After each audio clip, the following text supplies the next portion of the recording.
Life is fleeting, transient, and even things that aren't living aren't permanent. No one is, nothing is. So same goes for this show, right? And while we have it, we'd like to welcome you to the Leong Form podcast. I'm Hossan together with my brother Stanley, and we want this show to happen because of the intrinsic good. It is as a vehicle to bring you conversations that matter because you matter. You do indeed. And in season 2 of the podcast, we'll be exploring the theme, the turning point. Because life, as you know, right, never linear. You're cruising one direction and then the next thing you know, you could slam the brakes and then you're forced to avoid the monkeys on the roads, right? So, you think about changing trajectories and it usually happens. Sometimes, these diversions are planned for and sometimes they're not. Well, our guest, very familiar with turning points, evidenced not only in career changes of his own, but helping others turn the corner at his private practice when they're face-to-face with grief. So the question is, what is grief and how can we better understand it? And is there such a thing even as getting over the loss of someone or something? Well, we'll find out in a moment from my very good friend, George Chan, Counsellor, Grief Educator, and Breathwork Coach, who specializes in helping individuals navigate grief and loss through his private practice. This is how we heal. George has been in the arts and entertainment space for, over 3 decades. Lao liao. Very lao liao. And we work together in many stage productions like Forbidden City. A lot of things. This is the Hossan Leong show. Yeah, the Hossan, he directed all my Hossan Leong gosh. show. And then Forbidden City, the Full Monty. Into the Woods. The Company. The Company. Okay, the list goes on. Anyway, what was his turning point in becoming a counsellor?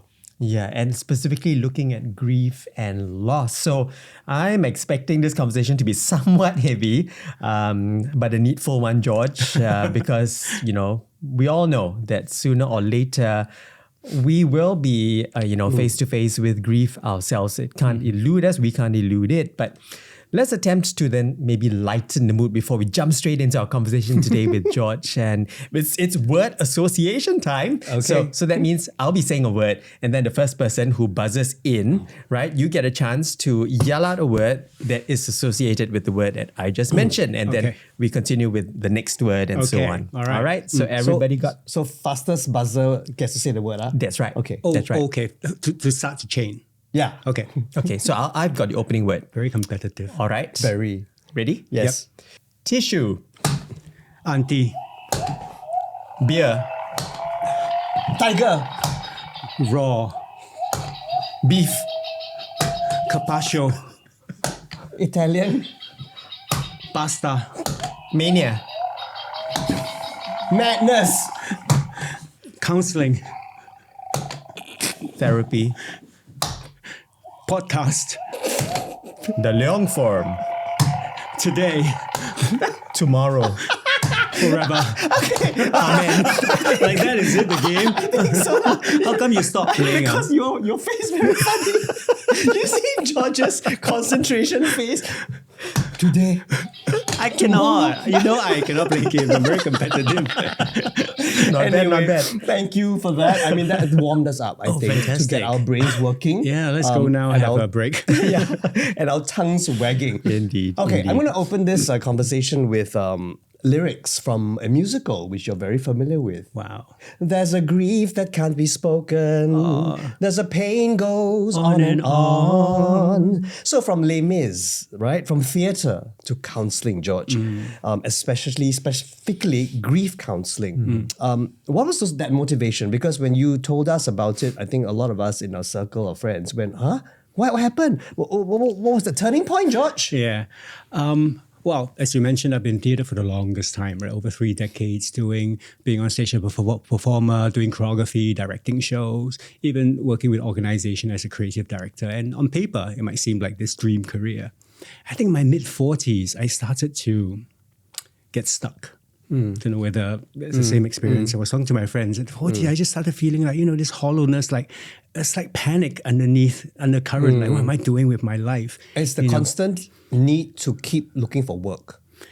As right? a freelancer As too. a freelancer. For sure. And then when I kind of like join a company and work full time, I don't like it because I feel control. Right then I leave. I feel like, oh, I need stability again. Yeah. And it's also having this sort of ball of energy to want to create and feel like you're very trapped. You know, and so I started getting angry and I was complaining a lot, and I didn't like that part about myself.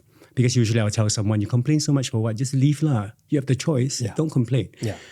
So I didn't like that part of myself, and I knew that I needed to change. I just didn't know what to move on to. Yeah. Right. So in 2018, I found out. 2018 was a really tough year. I was dealing with a lot of personal losses. Yeah. And my default way of coping, I ran away. I started actively sourcing for work outside of Singapore, and I saw a contract. I went for an audition. I got a job with a Cirque Soleil-ish That's kind right. of. You went. I went to Macau. Right, for a mega casino show, and I signed a contract for 2 years. I did not tell a lot of people. I just packed and disappeared. And I got there. It was a brand new environment, right? It just created some kind of space for me to kind of, I thought I could kind of better. But for the first time in my life, I couldn't find that sort of like jolly, happy me. Something was strange. Something was different. I was a bit weighed down. There was a certain hollowness. And the irony about this show was that, for those who know me, I'm terrified of heights. I'm terrified of heights. Even though you're quite tall. Yeah, I'm the sort that can look down sort of like fifth floor from the parapet at HDB. I'll be like sweaty palms, trembling, palpating heart and all. And this show, for every one of my entrants, right, was an aerial stunt. Oh my gosh. I know. So can you imagine during full dress and tech run, right? I was dangling 25 meters above this theater. It was a specially built theater for the show. Dangling above the audience, kind of like in a harness and a rope. And I was up there sort of like still hollowed by grief, thinking about, if this rope breaks, it's actually okay. I was having that kind of hopelessness and thought. And then suddenly I realized, my palms are not sweating. Why do I not have this palpation and this need to run away from here? Of course, I felt like, oh my gosh, this is a bit overwhelming, but I wasn't sort of like having that my usual fear of heights. And that really got me. I laughed up there, dangling in midair. Can you imagine right? Because tech run, right? You stay in one position for very long. So I was hanging there for the longest time, and I sort of burst out laughing to myself and say, you know what? Maybe this old dog can still learn a trick or two. Maybe there's more to me. I don't know. Maybe there's more to life. So that was a bit of my turning point, and I decided, okay, now I'm going to do something about it. I'm going to seek out help. So I found a therapist in Macau. Speaks Cantonese. Oh, so the whole thing was in Cantonese. The therapy was in Cantonese. In Cantonese. Wow. So it was a whole leg. So it was very refreshing. But so bit by bit, I started to sort of get better, right? But I also started getting very curious because I always knew that therapy was healing and was helpful, but I did not know that it was creative. Because this Cantonese therapist, she was really good. She was also a somatic therapist. So she tapped into what I knew best, doing with the body. So it was about voice, about breath work. It was about movement, about your speaking voice and about writing. It was very interesting. So we kind of had this kind of collaborative kind of discovery together. And so after that, I was like, okay, I feel so much better and it really helped. So what can I do with it? I want to do something with this thing that I've learned. But I'm also like, how I stuck in 2 years contract in the mind, I just wait. And then, twist of fate, the show got cancelled. That's The right. show got cancelled. COVID? No, it wasn't pre-COVID. COVID. It was Still before pre-COVID. COVID. So the show got cancelled for some reason I can't disclose that because a lot of money they can. So they decided, no, we're not going to have the show and send me home because I signed a 2-year contract. I got some compensation. Oh, good. And also because I pushed away so many shows because of the contract, I'm like, now I can do something. And one of the things on my bucket list was to go back to school, right? Because I got to A-levels, never got to university. Couldn't afford to back then. So now I could. So I did. So I went back to take my master's in psychotherapy, advanced counselling, and Here in Singapore. in Singapore with Flinders University. So a lot of it was in person, but also online. Okay. It's a mix of both. And I graduated last October as academic student. Wow. I that's know. right. Can you imagine? Competitive. So I'm really proud of that. Good. And then, so immediately after that, I opened up my own private practice. This is how we heal. And I knew that I wanted to work on grief and loss. So, And I guess the big driver was the fact that you had embraced therapy yourself, you saw transformation and healing within that journey that you had undertaken. And therefore, you probably realized, wow, this is tremendous value for so many other people that you could actually use to help. And I also think it triggered one of my earlier passions, because when I was much younger in school, I used to volunteer. I used to volunteer for Changi Hospital Ward C, as you remember. Going, and what we could do was only feed patients, talk to them, and change diapers. The geriatric ward. So I remember doing that. It was really hard work, but I always kind of walked out with a bounce in my step, feeling like this is meaningful. That's noble. you, Yeah. It's your DNA. Yeah. So I guess that's how it kind of came back full circle, and I felt like doing this felt natural. It was almost that discovery that got me quite excited, like a child, feeling like, oh my God, it is this now. So I started that journey. But you haven't really stopped theatre though. I mean, because a lot of misconceptions in the industry is like George has stopped acting or singing or whatever. What a waste of talent. Yeah, exactly. No more Fosse moves from George. But you haven't you? I haven't. So in fact, this year I'm sort of directing 3 shows. Oh, wow. On stage for 2. So I had this very black and white thinking. It's very me, like, you know what? I'm gonna it's a new journey. Leave the old George behind and just watch forward. New chapter. I always had that mindset. Leave theatre, go towards therapy. And today I can just say how the two have really just merged seamlessly. How does the experience in theatre help you with your counselling? Yeah, are there transferable skills? For sure. And also because theatre has, I always think storytelling is such one of the oldest form of healing, right? We performers, we go on stage, we kind of put our emotion into crafting and weaving this story of love and fear and loss and pain. And someone in the audience watches us and they go, hey, I see myself in that story, right? The connection and the recognition is profoundly healing. It makes them feel like I'm not alone, maybe someone else goes through this too. And I'm just doing the same in therapy. Rather than tell a story, I'm helping the client find meaning in theirs, helping them tell their story. So in that sense, there's always that parallel, and all the skills that I have from theatre, about presence as actors, staying present on stage, being with someone. That's what happens in the therapy room, and also our sense of empathy, and also being able to read the subtext, right, underneath a line, or be able to read someone even when they're not talking, just by the way they breathe or by the way their shoulders kind of goes into a defiant slouch. We can kind of read those things. I think a lot is because of our background as choreographers, as directors. You can see body language. Visual, non-visual. Yeah, you read underneath what's the word there. And communicator as well. And we stay very curious. And interesting is when I was studying, I think on the first week of that course, the teachers would say, like, okay, all of you have to think of what are the most important sort of traits of a counselor, right? So everybody will go for the empathy and your intuition or your compassion. And after being in this line for a while, I would say the top thing for me is creativity. Creativity is at the top of my list for being a counselor because every client is so different. They come in, you can't just apply the textbook wisdom right into it and say they step 1 to 5, and then you have to do this. It doesn't work that way. You have to be present and you have to really just move with them and find ways of how am I going to connect? How can I find a language that we can kind of go back and forth? Or just break the ice, because some may come in with very high walls or very thick walls. Yep, for sure. And you got to go try to get around it or go through it or bore through it. For sure. So you go forth with courage and creativity. Okay. Let's look at it through a magnifying glass now, or microscope rather. Yeah. Grief. That's your thing. Grief counselling. So help us understand what grief is. How do you define it? Are there different types of grief? What does it mean? Because grief is such a nebulous word. Yeah. I guess to define it simply, grief is a change you did not want. Right. It is any significant shift in somebody's life that kind of creates this deep sense of loss. And that loss can be a bereavement, a loss of someone we love. It could be the loss of your health, a change in your health. It could be the end of a relationship. And it can also be something very intangible, like the purpose.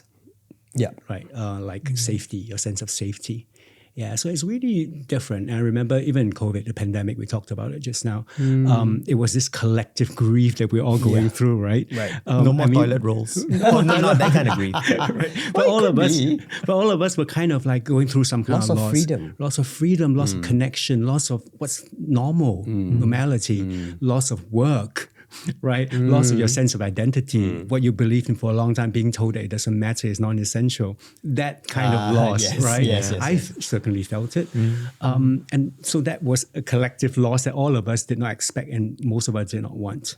Yeah. So it's quite a overarching It's layered. word, right? It's Very layered. layered. Yeah. You might think that it's just grief, it's just bereavement. Many people think that way, but I Yes. see clients for all kinds of loss. Yeah.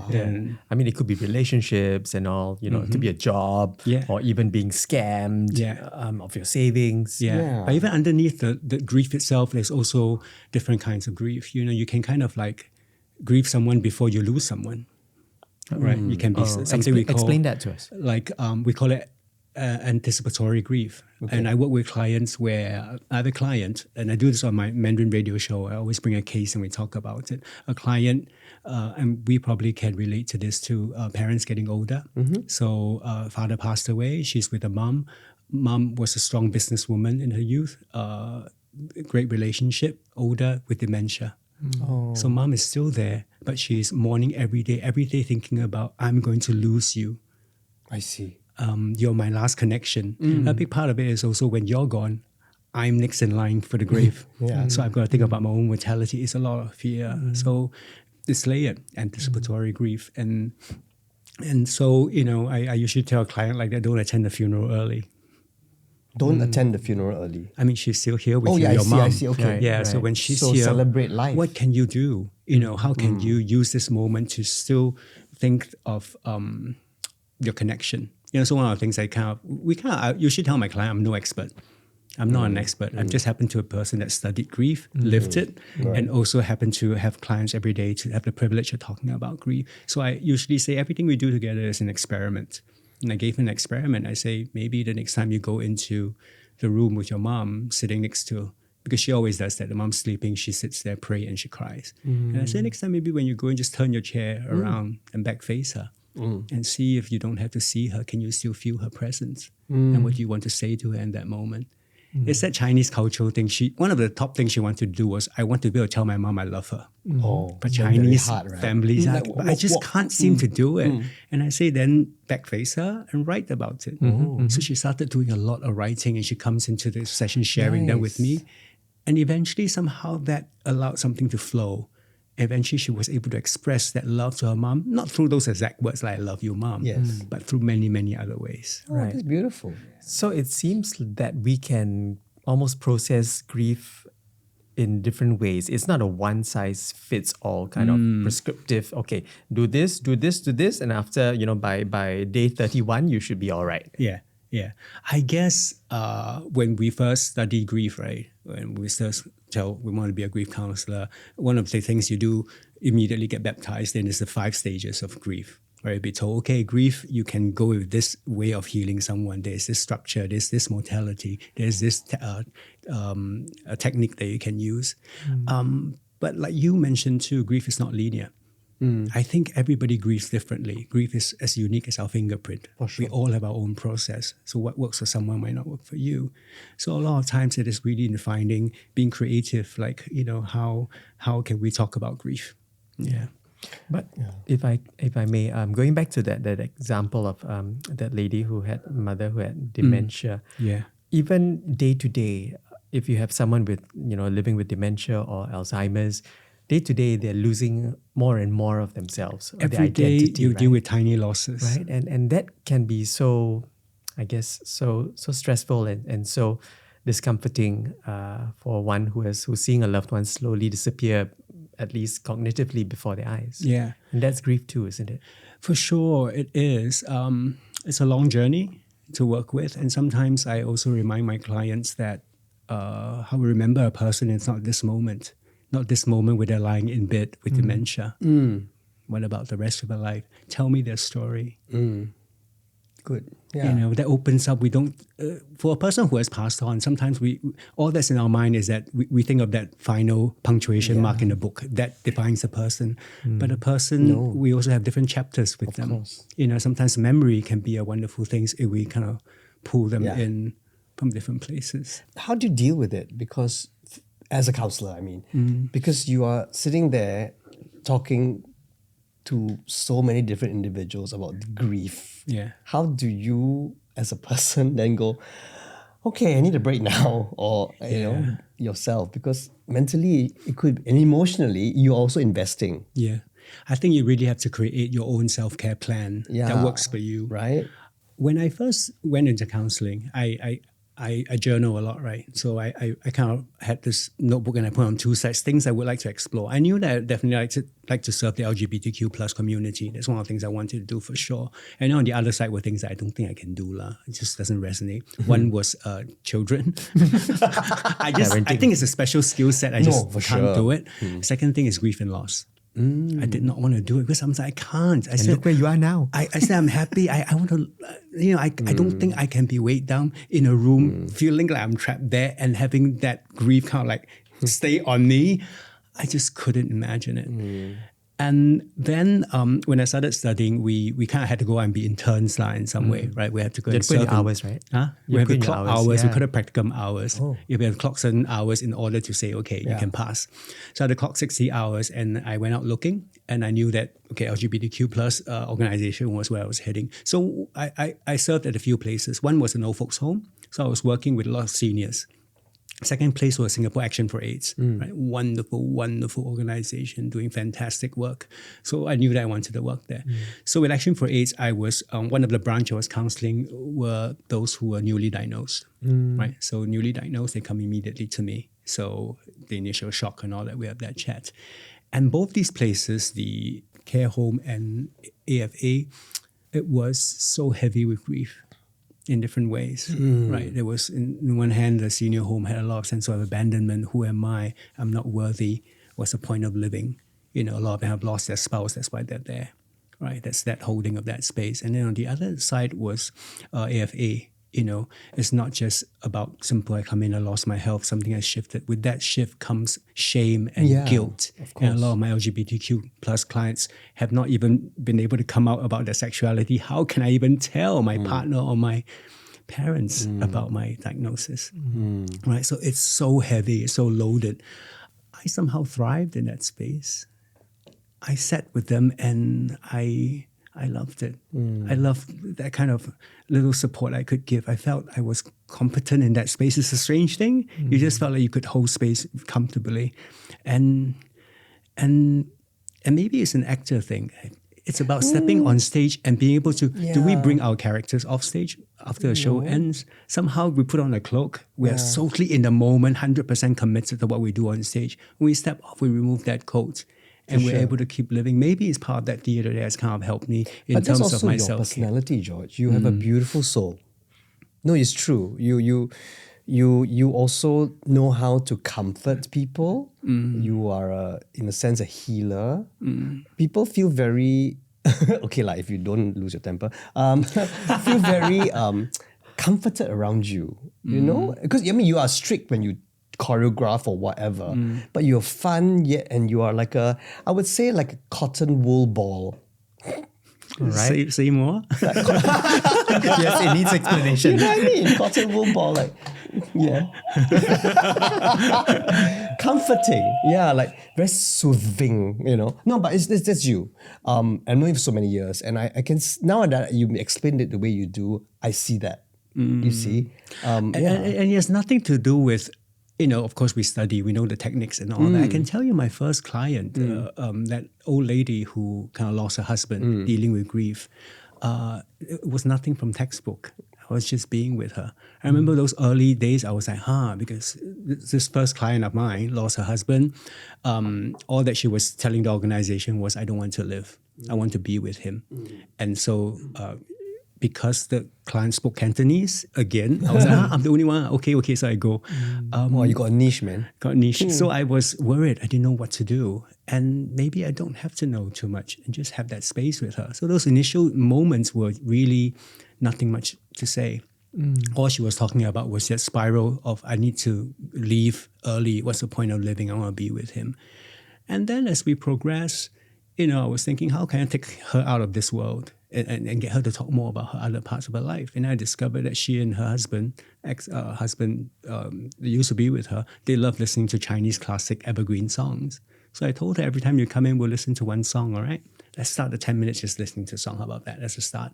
So we did. And I would sort of curate this playlist, and the song would be, let's say, 1944. And I would say, hey, 1944 song, right? It's 马路天使 from Gerlan. And she'll guess that she's really, really good because that's her passion. And I found that common language. And then I said, so 44, you were like, what age? 16? How were you like at 16?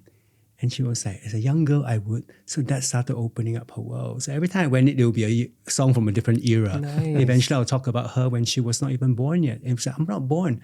Tell me about your parents. And then she started talking about her grandfather who taught her calligraphy. She had a brother who cared for her. Her world started opening up. Eventually, I did talk about her husband, picking a song that was when I knew that it was the year she got married. And she said, my husband had an affair.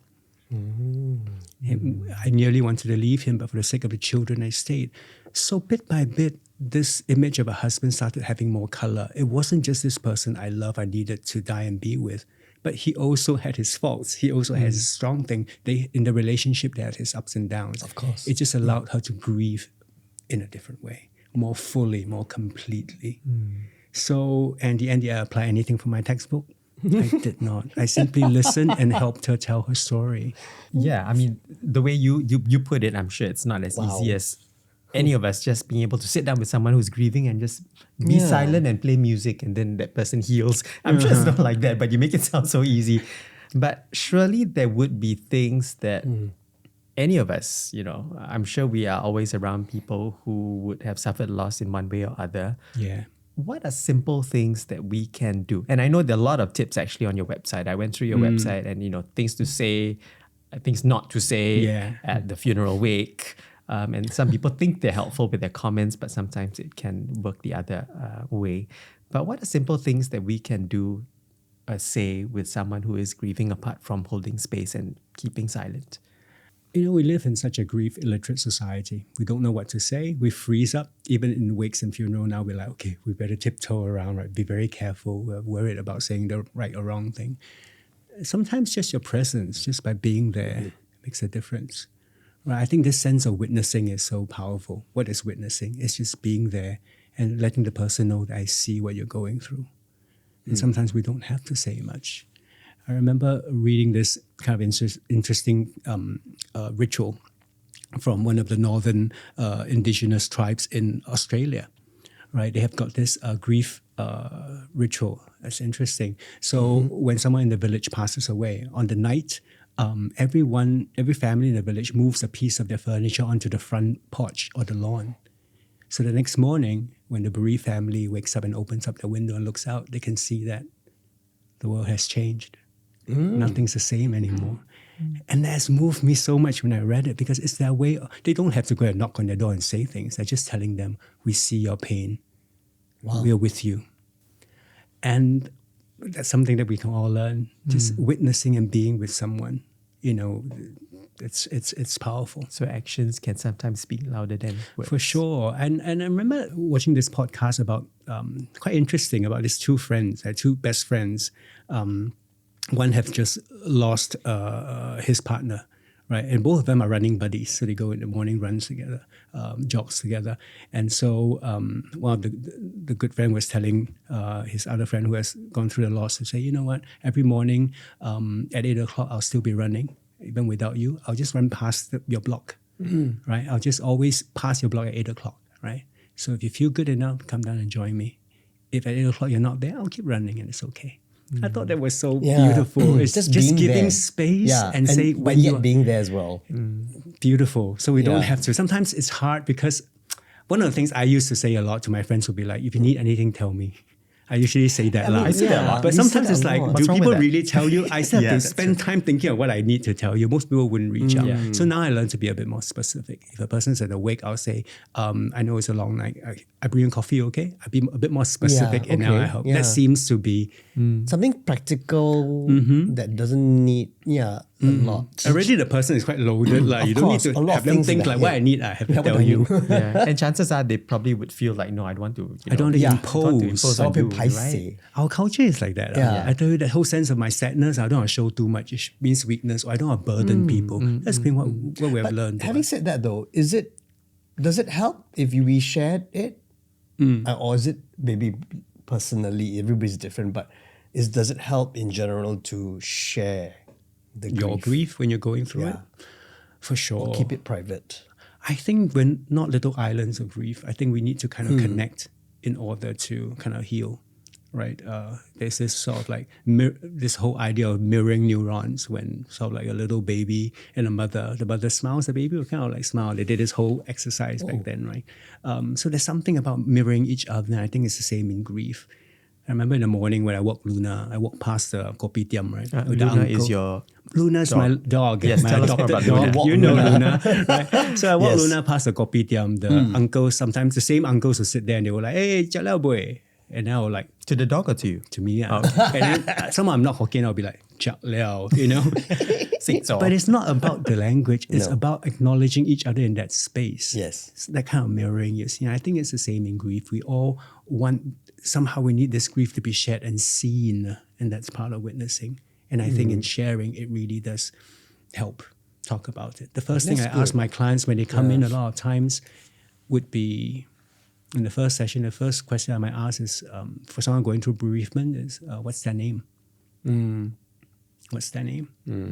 Something small, but it kind of shifts it from seeing the person as a loss to someone, you know, and what they meant to them, you know, who they are, the love that remains. I think it's important too to share that. To share grief, loss of whatever, a job, your health, so that other people, you have kind of a support mechanism too, in a sense. But then there could be too much support too. Every day the phone call, need anything? Then so there's some boundaries must be set too. But I do agree. I think grief and loss has to be shared. So But can we not tell people what we need sometimes? I don't know lah. Sometimes if you're going through it, you can actually say, you know what's going to help me. We can actually say it. Either you know, I need to be alone. It's something that you also can say, but you've shared that grief so that people know that you need to be alone, rather than why you never call me? Not knowing that you are going through something. Happens, right? Where sometimes I was just going through this thing with Valentine's Day, all the friends are like all coupled up and there's a single friend and feeling miserable. Capitalism. Can you go online and do shopping? No, I'm kidding. That would not be coping, that would be numbing. But you know, sometimes we're like, why do you just tell us what you need? Maybe you tell us, Valentine's coming, it's going to be really hard on me, huh? So maybe just lunch is okay, lunch and a coffee. And after that, I think I'll spend some time on my own going to the spa. But at least you tell us what you want rather than not say anything and then later say, hey, why y'all don't care about me? But sometimes you need to just communicate. Just put it out there. Communicate. Yeah. Absolutely. Nice that you mentioned numbing and coping. Okay, so what are possible numbing strategies that we sometimes employ in order to suppress the grief that we may face? I guess numbing would kind of be anything that you choose as distraction, right? Something that kind of like takes you away from what you need to look at. Right, like finding a job and moving to Macau. Yeah, for sure. Okay, I was so that's definitely running, okay. right? Or it could be sort of like alcohol or any kind of thing that kind of takes you away from it. It could even be going to the gym. Sometimes we think, you look at self-help book, they'll say, you know what you can do, go for long walks, go to the gym, have a workout, have a sweat. What if that becomes your numbing mechanism? Right. Right. So it's like escapism? I think it's very different from each person. So you're It's saying, like escapism as well. I think there's a difference between coping and numbing. I think coping is just creating that space around the grief, something that flows, so that you can kind of say, okay, there's grief there's space to mourn, there's space to connect, there's space to share and talk about my pain. And numbing is kind of like just bearing it and not looking at it. Yeah, the pain is still there. Just don't feel it for that. There's this great saying in grief that whatever you kind of run from will pursue you. Eventually you catch up. But what you stand to face will transform you. Wow. So, yeah.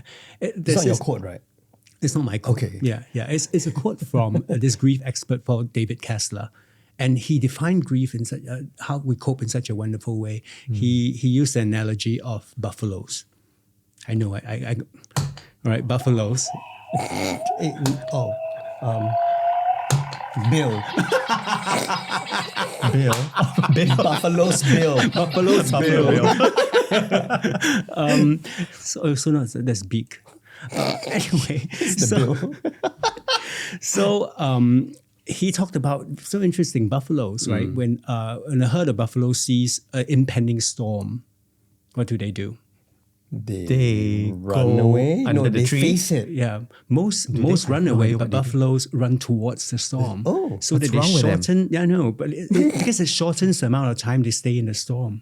Oh, I So see. that's an interesting way of looking at it. Okay. So storm's coming. They run running towards it. So they pass through it. pass through it so faster. we'll make it faster. Yeah, Both ways. well, faster, but also being lah, able to say, shorter. I'm going to go towards Right, it. I'm going to face it. I'm going to sit in this feeling of what it is. And a lot of that is how I choose to work with grief. And that be is a to say, buffalo. we need to face it. Face You it. know, and facing it meant sometimes that all the barrage of the emotions could be knocking at your door, your fear, your regret, your guilt, your pain, your sadness. What if we let them in one by one and get to know them a little bit better? What's underneath the anger? It is in this getting to know that perhaps they don't have to keep revisiting us. Okay, let's all remember the bull run. The bull, the Yeah, buffaloes. the thick skin. Yeah. From outside in, for example, right, you're looking at someone and go like, okay, something's not right with this person. I want to help, but so when should these alarm bells go? What kind of changes do you observe in people who are going through grief silently and you want to help? How does that work? I guess if I look at my own example, I think there was that sense of hopelessness. There was a sense of like, I can't function. I don't feel like I'm functioning at home or at work. Right. So that's one. But we didn't know. Our friends couldn't tell. True. Right. Right. I was putting up such a good front, but I knew, so I knew that I needed help. But So a lot how of times, did I value your friend? How was going to help you if I didn't know? yeah. Right. So I guess it will be you could look for some of the alarm bells of like, the person is kind of like looking at numbing mechanisms, Okay. right? A lot of escaping, not facing it. Or the person could stop wanting to come out and meet and connect and talk. Yes. Or not even talk about the grief and loss, right? So those could be some of the signs. But like you say, everyone is so different, right? Someone like me could show no sign because I choose not to show weakness. So Yeah, I mean, I don't know, but just noticing things like I have a friend who stopped posting on social media, and at one time she used to be quite regular, so I decided to just drop her a message and ask her if everything was okay. Can we meet up? Still silence. I'm still trying to see how I could reach out to her, but just small little observations like that, like should trigger hopefully alarm bells within us. Like I haven't seen the person post for a long time. Is there something? yeah, I guess it's also how well you know the person, right? Your sense of how that is like. You also have people who constantly post that they're not all right. Then you're like, hey, you're constantly posting a black page. Like, should we worry? So it's how well you know that person. You got to read that language, I suppose. Yeah. Can I just go macro now, right? Yeah. Singapore this year, 2025, has seen an increase in violent crime. Okay. I mean, outrage of modesty has gone up by 800 cases, rape by 233, knifing 75 cases. Now, all these things that are happening in Singapore elicit grief, right? So how do we look in and see the grief and because all this will end up someone having a loss of something. Why do you think this is happening in this society, and the people who have to go through it? It's very hard, right, for them. Like, I mean, this is a rhetorical question. I think we all want to constantly look at what is pretty and flowery and beautiful, right? Social media is one, right? I started social media only a year ago because I never liked it. Yeah, you were never on social media. I was never on social Where's media. George Chan? So, but that's the tough thing. We always think that the pretty things are what we need to show the world. Yeah. When what's brewing underneath could be tougher stuff. Recently, I proposed a show for a cultural festival, right? And I wrote a show about grief, right? And about dying. Because I really think culture is that. Celebration can be that too. Finding how to carry on after a loss. Yeah. Right. So I wanted to put my client story together and propose it, and it was turned down. because it was deemed as not celebratory enough. Because it was dark. Yeah. Or dark in a sense. Yeah, so in some sense, if we refuse to look at all these, then how will we ever understand what is happening with our society? If we only want to look at the beautiful, the fusion, Chan Mali Chan, all that, that's all we want to, then what about these? These are our culture too. These are real stories. The curve of a coffin, the way we serve food at a wake, these are culture too. We should get to know them. But yet death has moved so far from our lives that we do not want to look at it. Death and whatever that is dark and dangerous. Even ages ago, I know our living room used to be called a parlor room because the body used to be placed at home, right? During our great-grandfather's age, so that family and friends would come to the home and be with this family and have this body in the house, right? But as time goes by, death moves further away from us. We pushed it further away from us because we don't look at it, right? It's scary. But there is a need to do it. There's a need to understand it. Absolutely. I think dealing with grief in that way sometimes is also the tangible part of it. Because when Auntie Maureen passed on, About 13 years ago, our dad's sister. Yeah, elder sister. And I was asked to go to the home, right? She was there, laid out. And In the dining room. in the dining room, not the parlor. but my mom because one of Auntie Maureen's wishes was, the jade bangle was to be given to my cousin. But my mom couldn't get it out. So asked me to help. So I've never touched a body before, right? And I didn't know what to do. But having the tangible, doing it, the action of holding her hand and sliding the bangle off was very healing for me. So, in fact, at the funeral, I was okay because, I loved her. She's my aunt. But I was like, I'm going to be okay. Yeah. And it was because of that. Yeah, I that think. moment. That moment. Almost where like that little ritual, something that you did. And it was just very simple. Beautiful. You know? Yeah, when my dad passed too, I was with him when he drew his last breath. I sang. I sang all the songs he used to sing to me when I was young. Nice. So, and those are moments I hold so much. And I guess he's been away for more than a decade. Yeah. I still miss him now. Of course. But the interesting grief is now I remember him with more smile than tears. Yeah. Right? And sometimes, especially when people have led amazing lives, happy lives, we celebrate that.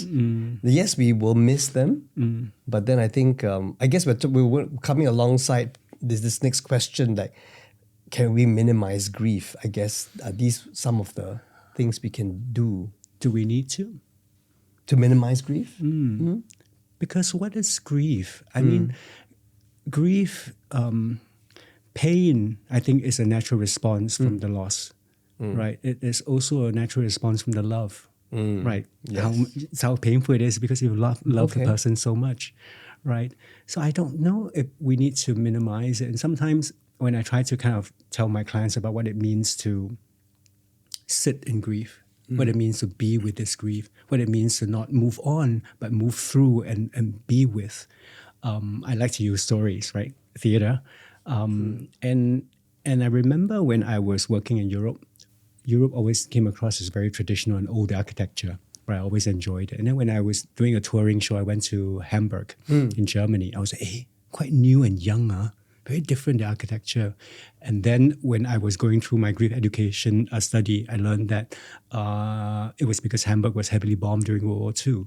So the whole city had to be rebuilt from scratch. So the buildings were all new, right? But in the city center stood the second highest structure in the whole city. It was a St. Nikolai Church in its ruined glory, left that it was after the bombing, as served as a memorial and also to remind people of this piece of history. And grief's a bit like that. I think in all of us, we hold a piece of ruin of someone who has passed that stays there. We don't forget it. We don't move away. We don't want to remove it or discard it. No. It is there to honor and to remember that person. And just like the city of Hamburg, we can still grow around it. Right, bit by bit, we can still find new joys, That's a beautiful make little analogy. discoveries. And that's why I tell my client what it means to be with the grief and sit with it. It doesn't mean erasing and forgetting this person. It just means being with. It's a ruin, but it's a beautiful ruin of yours. And That's it's going an to be there, and we can important still grow. So grief doesn't get smaller over time. We get bigger. Okay. Well, if people who are watching and listening want to get in touch with you, for example, how can they do that?